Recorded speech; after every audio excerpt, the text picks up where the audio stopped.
Hey, it's Pastor Rick, and we're here with something we're calling Choose Your Heart. It's part of our sermon series for the fall. And I'm here with my friend Gerry McCoy. And Gerry, how long have you been part of the church? Since 2000. Wow, you've been here since I got here. Yeah. I did not realize that. So Yeah. you're starting your 25th year. Yes. Wow, I didn't realize that. And we're going to talk to Gerry about some things in her life that are really personal, some things that were really deeply hurtful. And I'm just going to ask you to tell us about your life, how it started, how you grew up, and I'll ask a few questions along the way. Okay. Well, my dad was military. Excuse me. So we traveled a lot. We moved a lot every 2 or 3 years. And we went to some really nice places. And he loved the military. He was in the Air Force. And we had a good family life. How many people were in your family? There were 5 of us. 5 kids or 5 total? 5 total. 5 total. Okay. Mom, dad, 3 kids. Mm-hmm. And were you at any one place longer than you were at any other place? Well, we did go back to Clinton Sherman Air Force Base twice. Okay. So that was more like home for us. Okay. All right. And it was during this time, I'm going to assume, that the hard things began to happen to you. Well, the hard things happened when I was like 3.5 to 4 years old. Okay. That was the first time something happened. Okay. Tell us about that. Just as long as you're comfortable. Okay. I just remember that I was laying in my bed and going to sleep, and all of a sudden I heard something. There was something crawling towards me. And I remember that the light was coming through the window. And I got really scared. And I knew there was a monster coming towards me. And it was my dad crawling towards my bed. And the light hit the side of his face. And it was like, oh, because I'm like 3.5, 4 years old. Right. And mercifully, I don't know what he did to me because I focused on the window, but he did something to me. So you focused on the light. On the light. Yeah. And I do remember reaching out and touching his nose because he was real.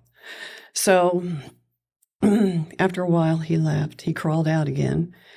And I had my sister in one bed on that side of me, and my brother was across the room in the other. And I laid there a little while. Then I started screaming and screaming and screaming. And the next thing I know, my parents are running into the room. And I remember there was a metal dollhouse on the floor. My dad hit it with his foot. And I was so happy because he hurt his foot. Yeah. And it was just traumatic. Right. Was this a one-time event in your life, or did it happen over a course of a time frame? That was the first time it ever happened to me. And because of my screaming and everything, I don't think he wanted to attempt it again. But as I became a teenager, my sister and I are a year apart. And as we became teenagers and filled out and stuff, he started getting interested in us. Okay. Yeah. So did he ever act on that interest, or was it just an inappropriate feeling that you got from him being around you? It was both. Oh, it was? So, yes. So it happened again as you were older. Okay. Yes. But what he did is he drugged us. Okay. And, you can tell something happened. Right. And so by the time I was graduating high school, I had already made a plan to leave. Okay. And I moved out and got away. And then my sister followed. So I'm gonna summarize this for a second. You were sexually abused as a young child. Mm-hmm. Because of your reaction to that, it stopped for a while. But as you begin to mature, as you begin to develop, your father took an interest in you, and do I understand also your sister? Yes. And so then for a period of time, you guys, he had drugged you, but you were sexually abused. Yes. Okay. Your plan to leave home as soon as you could, just to escape that. Yes. So let me ask you a couple of questions. What was it like to deal with that emotionally? What were some of the emotions you went through? I was angry. Okay. I hated his guts. Okay. I really hated him. Did it bleed over into other men, or was it did you just focus it on your father? I think it affected my relationships with other men. And I don't see how it couldn't. Yeah. But, everybody's unique and individual. Yeah. And did you carry any guilt for it? No. Okay. I just felt anger. Just mad. I was angry. Yeah. And I would tell you in a New York minute what I thought, how I felt. So how long did it take you before you could talk about it? When I married Mike, we've been married 32 years. He helped me a lot. Okay. He helped me get counseling, and it really helped me tremendously. So I started healing, and I realized that I had to make amends with my father. Wow. Yeah, because I was a Christian.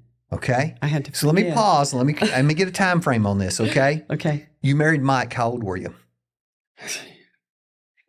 Oh no. Let's see. Well, I'm like 9 years older than him. Okay, I didn't know that, but Yeah. I'm 9 years older than my wife, so there you go. And I guess he was about, I don't even remember. Were you in your 20s? I think I was like 30 something. Okay. So you were grown. You were well into adulthood Yeah. when this process started happening. When did you meet Jesus? I met Jesus when I was about, I was raised in the Catholic Church. Okay. So we had to go to Catholic school. We had that ritual going on because our parents thought we got a better education there. So that was good. I think my mother and grandmother, their prayers are what really got me to turn my life over to the Lord. Because I had such anger and hate. I was tired It was consuming you. Yeah, I was just tired of dealing with that. Right. And I wanted to be better. And I had children, So this is all about that 30-year mark then. All of this is culminating together right then. Yeah. Okay. Right before I met Mike, I had gotten a divorce from Bill. And we had been going to church and starting to, really get involved and hear the word and read the Bible and, dragged our kids to church, but our marriage was terrible. Mm-hmm. I mean, things weren't good. He was an over-the-road truck driver, if that tells you anything. Yeah. Yeah. So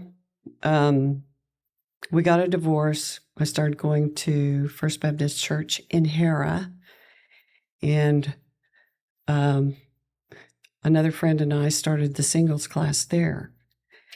And we just loved it. And Mike was one of the people that came. He was one of the first ones that came. Okay. So that's how we met. Very good. And we ended up with a lot of people and a lot of fun. And, we didn't try to control people. They could do what they wanted to do. But we probably taught there for about 3 or 4 years. Get married. Mm-hmm. Mike's obviously in love with you. You're in love with him, and the topic comes up, and the anger comes up, and tell me from a spiritual perspective. I love what you said. I had to make peace with this because I am a follower of Jesus. Yeah, that's a huge, huge statement.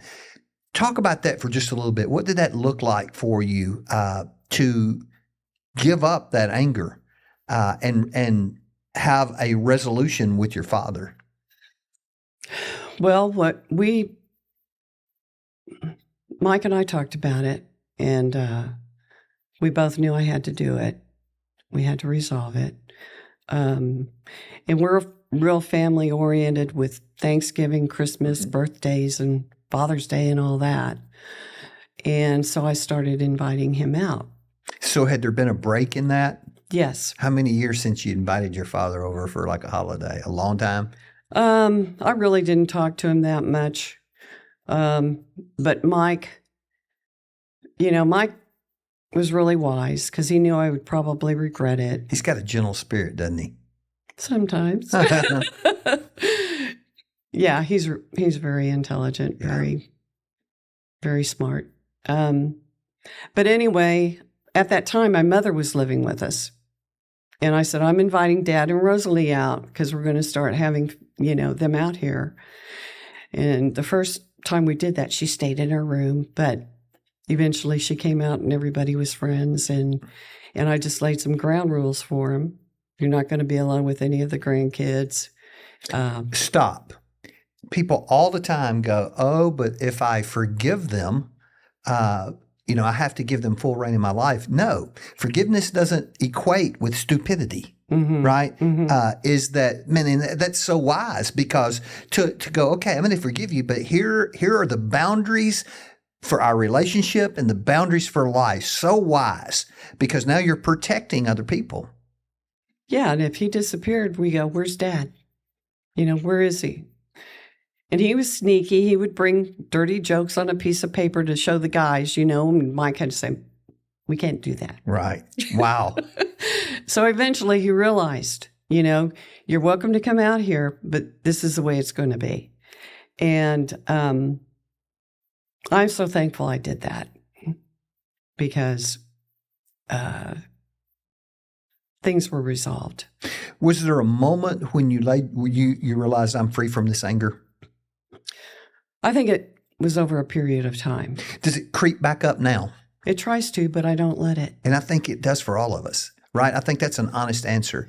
I think that, I have a statement in the opening message of this is that there'll never be a time in our life when we're not growing and fighting sin constantly. As followers of Jesus, is that the dangerous place we get is to think I beat it. No, it's always there, and it can always raise its ugly head. And a wise statement is, what you said, it always wants to. I can't let it. Yeah. Because it will consume you. Yes. It will consume you. Yes. So if there's somebody out there today, because a lot of people are going to be watching this, and they've been through something similar to what you've been through, help them. Tell me what you would say to them to help them process this and get through this. I would just say seek the Lord. I mean, he knows everything and he'll guide you through. He will heal you. He will give you a good life. I can't believe our life. I love that. I love it. I am a different person because of the Lord. And he brought a good man to you. Yes. Yeah, I love it. What a great story. Thank you for taking the time to share it with us. Well, thank you.